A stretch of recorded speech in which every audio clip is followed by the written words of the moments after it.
এবার ভারতকে সাক্ষী করে শেখ হাসিনাকে নিয়ে একাধিক কথা বললো বাইডেন প্রশাসন। হঠাৎ করে এতদিন বাদে বাইডেন প্রশাসন কেন শেখ হাসিনাকে নিয়ে মুখ খুললেন, সেটাই একটা বড় প্রশ্ন। যে শেখ হাসিনাকে কার্যত বাইডেন নিজের যে চেয়ার, সেই চেয়ার থেকে ষড়যন্ত্র করে উৎপাটন করেছেন, সেই হাসিনাকে এখন গুরুত্ব দিতে শুরু করলো আমেরিকা যুক্তরাষ্ট্র। আরো স্পেসিফিক্যালি বললে, আমেরিকা যুক্তরাষ্ট্রের বাইডেন প্রশাসনের দ্বিতীয় সর্বময় কর্তা সালিভান, এই সালিভান যে কথাগুলো কালকে বলেছেন তা নিঃসন্দেহে অর্থবহ, এবং এই কথাগুলোর আড়ালে যে কথাগুলো উঠে আসছে বা যে প্রসঙ্গগুলো উঠে আসছে আন্তর্জাতিক বিশেষজ্ঞদের কাছে, তা অত্যন্ত ইন্টারেস্টিং।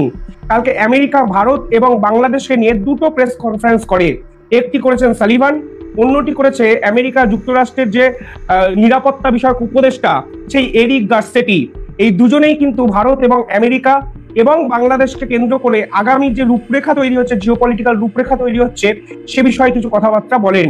আর এই কথার নেপথ্যে উঠে আসছে একাধিক প্রশ্ন। কোথাও গিয়ে ডোনাল্ড ট্রাম্প আসছে জেনেই বাইডেন প্রশাসনের এই ধরনের পাল্টি কিনা, তাও কিন্তু আন্তর্জাতিক বিশেষজ্ঞদের প্রধান আলোচ্য বিষয়। সালিভান কি বলেছেন একটু বলে দিই। সালিভান কালকে সরাসরি ভাবে বলেছেন যে ভারতও বিশ্বাস করে না যে শেখ হাসিনাকে সরানোর পিছনে বাইডেন প্রশাসন আছে। সালিভান কিছুদিন আগে ভারতবর্ষে এসেছিলেন। সালিভান যে ভারতের সঙ্গে মিটিংটি করেছেন, সেখানে শেখ হাসিনা এবং বাংলাদেশ প্রসঙ্গ 100% চর্চার আওতায় আসবেই।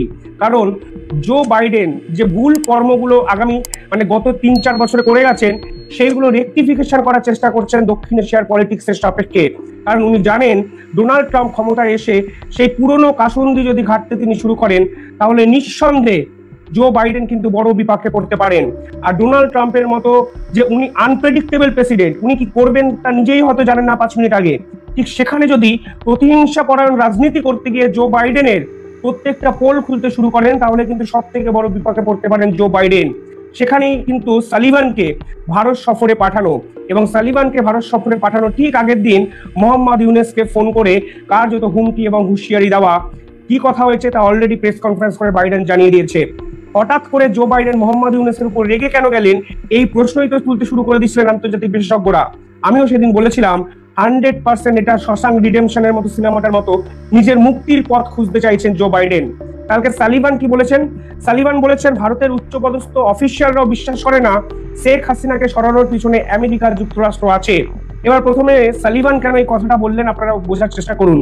কারণ এই শেখ হাসিনাকে সরানোর পিছনে গোটা বিশ্ব সব থেকে বেশি অভিযুক্ত করেছে জো বাইডেনকে। আর গোটা বিশ্ব বুঝে গেছে আদতে শেখ হাসিনাকে সরানোর পিছনে কিন্তু জো বাইডেনের ষড়যন্ত্রই আছে।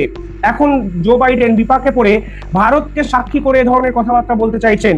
ভারতের উচ্চপদস্থ কর্মকর্তা কাদের বুঝিয়েছেন? নিশ্চিতভাবে ইন্টেলিজেন্স কর্মকর্তাদের উনি বোঝাতে চেয়েছেন। কিন্তু ভারত কি বিশ্বাস করে কি করে না, সেটা অনেক পরের প্রশ্ন। আদতে জো বাইডেন শেখ হাসিনাকে সরিয়েছেন কিনা সে বিষয়ে কিন্তু কোনো সোজাসাপটা বিবৃতি তারা আজ অব্দি দিতে পারেনি।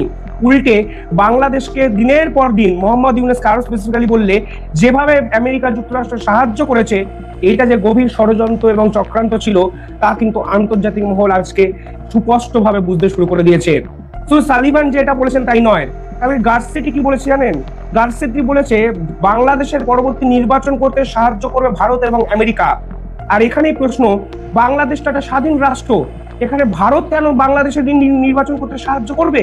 অর্থাৎ বাংলাদেশকে কার্যত খুশি করতে ভারতকে সঙ্গে নিয়ে জিওপলিটিক্যাল সারফেসে দক্ষিণ পলিটিক্স দক্ষিণ এশিয়ার পলিটিক্সটা সম্পূর্ণভাবে বদলে দিতে চাইছে এই বাইডেন প্রশাসন। তা কিন্তু কালকে আরো একবার স্পষ্ট হয়ে গেল।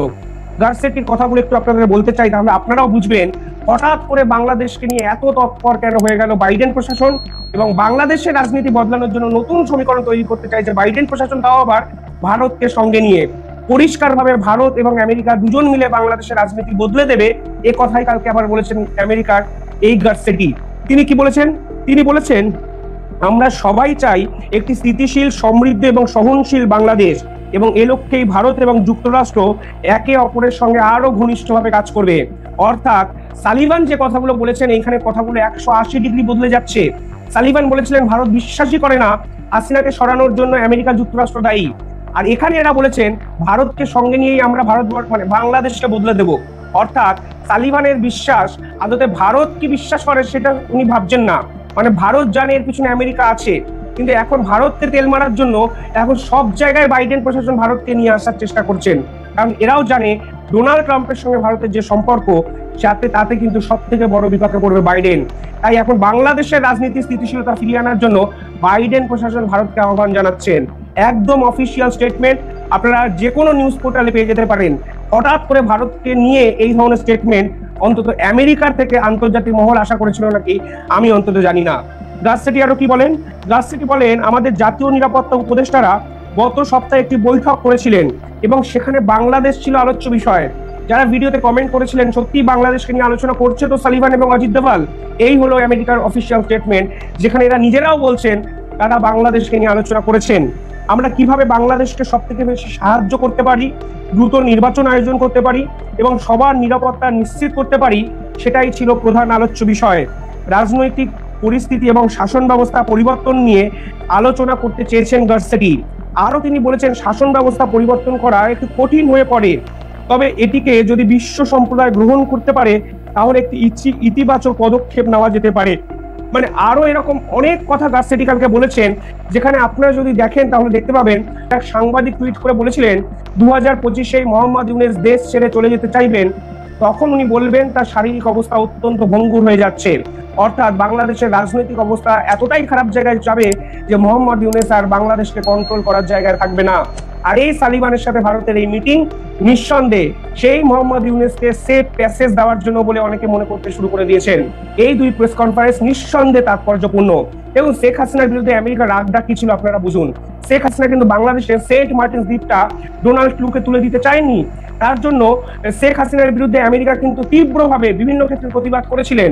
এছাড়াও শেখ হাসিনা আরো একটা জিওপলিটিক্যাল মিস্টেক করেছিলেন বলে আমার মনে হয়, তিনি অত্যন্ত ক্লোজড হয়ে যাচ্ছিলেন চীনের সঙ্গে। এই চীনের সঙ্গে ক্লোজনেসটা কোনোভাবেই জো বাইডেন কিন্তু অ্যাকসেপ্ট করেনি। চীন বিপুল আকারে লোন দিয়েছিলেন বাংলাদেশকে। ভারত এই পুরো বিষয়টা জো বাইডেনের সঙ্গে লিয়াজো করার চেষ্টা করেও আলটিমেটলি সফল হতে পারেননি, কারণ জো বাইডেন ছিল প্রতিহিংসাপরায়ণ রাজনীতিবিদ। এখন ডোনাল্ড ট্রাম্প এসে রিয়েলাইজ করতে শুরু করে দিয়েছেন যে মোহাম্মদ ইউনূসকে বসিয়ে দিচ্ছেন জো বাইডেন, আর জো বাইডেন সরে যাওয়ার পর মোহাম্মদ ইউনূসকে সরানোর কাজটা করবে আমেরিকা যুক্তরাষ্ট্র। জো বাইডেন সরে যাওয়ার পর তার সমস্ত লোকজনকে কিন্তু ডোনাল্ড ট্রাম্প পাঠ বিদায় করে দিয়েছেন এবং ডোনাল্ড ট্রাম্পের যে মন্ত্রিসভা, বিভিন্ন গুরুত্বপূর্ণ পদ, সেখানে 7 জন ভারতীয় বংশোদ্ভূতকে নিয়োগ করে দিচ্ছেন ডোনাল্ড ট্রাম্প। ফলে স্পেসিফিক্যালি দক্ষিণ পূর্ব এশিয়ার পলিটিক্সকে কন্ট্রোল করতে চাইছে ডোনাল্ড ট্রাম্প, তার লোক নির্বাচন দেখেই কিন্তু বোঝা যাচ্ছে। মোহাম্মদ ইউনূসও কার্যত দুদিন আগে স্বীকার করেছেন ডোনাল্ড ট্রাম্প আসার ফলে বাংলাদেশের রাজনীতি হয়তো অনেকটা বদলাতে পারে। আর এই প্রেক্ষাপটে দাঁড়িয়ে সালিভানের এই ধরনের প্রেস কনফারেন্স, যেখানে তিনি ভারতকে সাক্ষী করে হাসিনাকে সরানো নিয়ে কথা বলতে চাইছেন, আর এখানে সেম ভাবে গাসসেটি বলছেন বাংলাদেশের পলিটিক্সে স্থিতিশীলতা আনবে ভারত এবং যুক্তরাষ্ট্র। অর্থাৎ এতবার করে ভারত প্রীতি দেখানো বা ভারতের সঙ্গে চলার একটা প্রতিশ্রুতি আমেরিকা যুক্তরাষ্ট্রের বাইডেন প্রশাসন কেন দেখাচ্ছে, সেটাই তো এখন লাখ টাকার প্রশ্ন।